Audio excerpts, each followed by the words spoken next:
ওয়ালাইকুম আসসালাম। বসেন। কেন আসছেন? কাপড় নিতে আসছিলাম।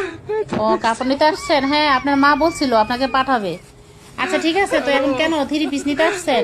তো গত রমজানে আপনার মা আমার কাছ থেকে অনেকগুলি কাপড় নিয়েছে। 6-7 হাজার টাকা আপনার মার কাছে এখনো আমি পাওনা রইছি। আমার টাকাগুলি তো এখনো দেয় নাই।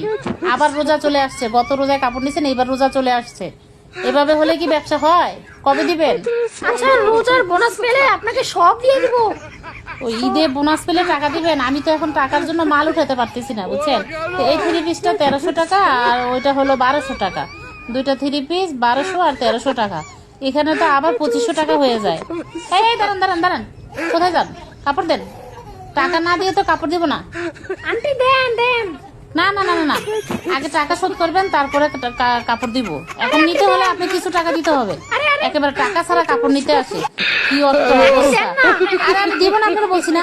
প্লিজ দেন। জান তো, না না আন্টি দেন। আপনারা তো আমি বলছি আমি কাপড় দিব না, বাকি কাপড় আর দিব না, বাকি বিক্রি বন্ধ করে দিচ্ছি। গত রমজানের কাপড় নিচ্ছেন, এখনো টাকা দিতে পারেন না, আবার কাপড়ের জন্য চলে আসছেন। যান আন্টি দেন যান যান। আন্টি।